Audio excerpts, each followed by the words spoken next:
What's good, Indonesia? I'm Tai Verdes. Check out my interview on CreativeDisc.com, the number one music website in Indonesia.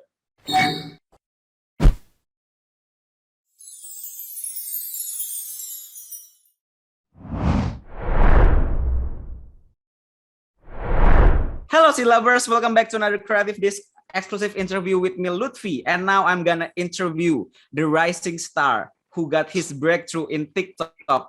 We're going to have a chit chat about his debut album called TV and many interesting things as on him, because seeing his past before is kind of before writing and playing music professionally is very interesting. So please welcome my guest today on this Creative Disc exclusive interview, Tai Verdes. What's good? How you doing? Yeah, fine, thank you. And how about you? You know what? I'm just living in this big blue world. Why? Yeah, man, I'm feeling good. I'm on tour right now, and it's fun, and I'm just going a lot of places that I haven't been, and that's always a good time. How do you feel to be finally on the road? You know what? It was weird at first, but isn't everything?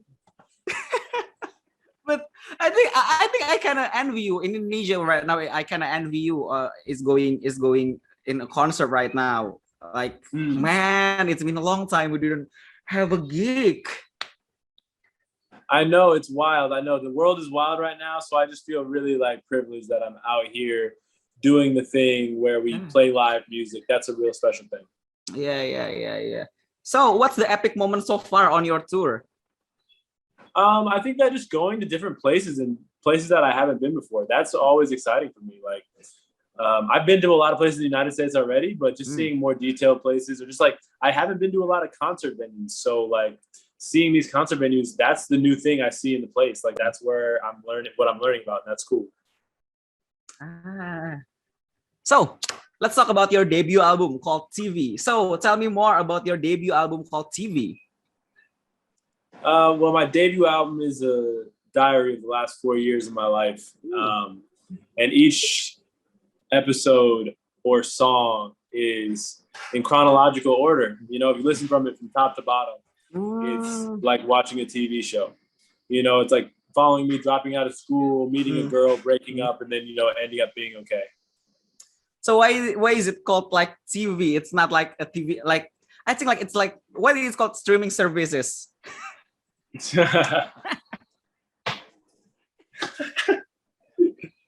I'm good. Well, I mean, I don't know. I think that the whole point of my album is just to make it so that people can connect with the things that I make. You know, that's why I put it on streaming services, so that people can connect with it. So I think like there's something unique in TV. I've heard, like, I think it's because you played many sleazy indie pop track with soulful approach. It's kind of strange for me to hear this track. Like, you are soulful, but have a sleazy indie pop. Like, what kind of the inspiration that struck you? Oh, let's gonna make a sleazy album for this debut album. What is sleazy? I think it's like kind of like, you know, laid back. You know, it's kind of like, yeah, it's kind of like you are not going to so much happen. Like, is it very like, you know, laid back album? I think. Yeah. You know what? I think it's whatever you want it to be. It can be whatever you want it. Like, to you, it might be sleazy. To someone else, it might be, you know, uplifting. To someone else, it might be their inspiration for something. Like, I don't make it for you to you know, put a label on it. I make it to make it, and you put a label on it if you want to. You know what I'm saying? So I didn't mean for it to be any sort of way. I just made what came out of me, and then you guys talk about it.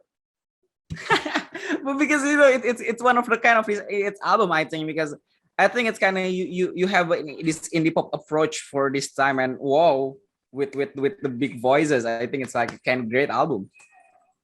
Thank you so much. I think that a lot of it is just me just trying to be what I am, you know, and that's just organic and authentic. Okay.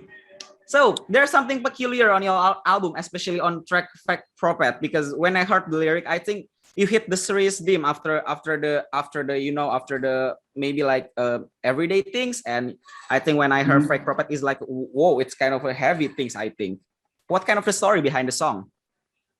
I mean, all of the stories are just my experiences. So some things might seem heavier than others, but like I think to be fair, if you told someone that you wanted to have kids with them, like we would have some cute kids, that's pretty heavy too. You know, like Yeah. all the songs say, even though they're simple things, they say things that are kind of heavy. With Fake Profit, I'm saying things that are really deliberate and are just kind of like an unconscious stream of thought that's really, really authentic. And that's probably why it sounds a little bit more, raw. But yeah, I just am not as scared to show that side of me to anybody because I don't care what anybody thinks of anything. But is it like an organic approach to your record? Is it like is you when you're making it, when you like you didn't have a difficulty when you are making this debut album? I don't think I had. If you're having difficulty making a song, I don't think that you should keep making that song. I think you should make a new song. So like, if you're having a bunch of difficulty, there's one song that I struggled with a little bit, and that was I Deserve to Be Alone, but that was like a production thing. Like I think if you're writing a song and it's hard for you to finish, you need to either take parts of it to make a new song or you go and you try something else. There's multiple ways to get around roadblocks. There's not just one. You said that your album is like a 4 years in the making. Is it like kind of like many trial and error in there, isn't it? It's like what? Sorry. Hello, sorry. Your album is like it's a long process. It takes 4 years to make it. Yeah. Yeah. Yeah. You did. It's like kind of many trial and error in it, isn't it? Yeah. Well, I mean, it's not really trial and error. You can hear the trial and error in my album making process. I'm not scared to have things not be, mixed and mastered. Like none of the album tracks are mixed and mastered professionally, like by someone who does mix and mastering. I just had my producer mix and master everything, which is totally fine. There's nothing wrong with any track right now made by a kid in a bedroom like Billie Eilish or someone in a huge studio like Max Martin. It's all the same nowadays because people just want to hear good songs. They want to hear good concepts and you want to make them feel something. That's it. Ooh, what an answer. So you are the winner of the dating reality show TV program. I think like you're the winner of the dating reality show TV program. So tell me the experience when you are on it. Well, the entire time I was doing it all for the money, So I literally just went on the show and I was like, I'm doing this for the money. I got on the show and I said, I'm doing this for the money. And when I got off the show and I got my money, I was like, let me keep my money. That was the entire thing. Like a lot of people can like put any sort of plan in place, but when there's tough times or there's, I don't know, some sort of hurdle, you kind of lose track and focus of what's happening. But I knew what I wanted. And that's what was the money. That's what I wanted. It's kind of like an awkward for you at start. You are a reality TV show program, I mean, everyone else has Cardi B started from a reality TV show too. Yeah. So you're previously working with many jobs before you get into the music career professionally. It's kind of whether it's salesman or maybe like a TV show winner. So what's the biggest lesson that you learned during working into so many jobs before getting into music professionally? That you have to be doing something that you like the entire time that you're alive. Like I think a lot of people think that you have to be doing something that you hate the entire time that you're alive, or for not the entire time, for a portion that you're alive. But in reality, you don't. Humans have been on the earth for a really long time, and we're all kind of like hypnotized into thinking that you need to be doing this, this, and this. But in reality, you don't need to do anything. You can really just go out into the woods and do nothing if you wanted to. It's just whatever you're okay with. So what's the difference between your early career and now in terms of how you're handling fame and popularity? There's no difference. I mean, like, I don't really care about fame or popularity. Like, it's cool that people know my name and like can recognize me now, but like I am very glad that it's because of my authenticity on the records that they're like that's where it's coming from. Because if it was for some other reason, I don't know if I could handle it the same way, because I don't enjoy the process of making the songs the same way. Like if I was famous for something else, I don't know if I could handle it the same way. So mention 5 things we didn't know about Tai Verdes. I'm taller in person. I'm 6'7". I played recorder in 3rd grade. I played the recorder flute in 3rd grade. My favorite fruit is dried mangoes.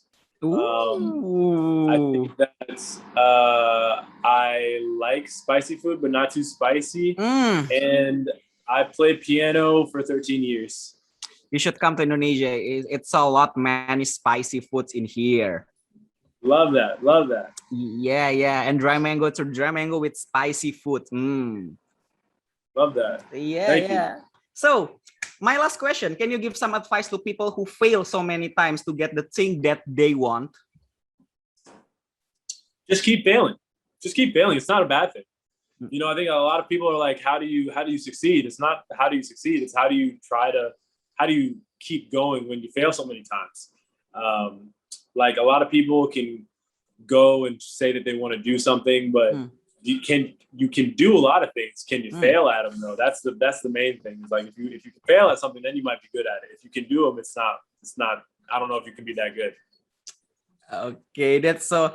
And that's the answer. Thank you, Tai Verdes, and this is our closing session on this CreativeDisc exclusive interview. Thank you, Tai, for having me on this interview. Thank you for all you watching. Thank you. Thank you so much. You know what? You are a great interviewer. Thank you so much for taking the time. That means a lot. Oh, that means a lot to me too. Oh my God. Thank you, Tai. Okay, CreativeDisc people, CD lovers, thank you for watching me and Tai Verdes on here. See you on the next interview. Bye-bye.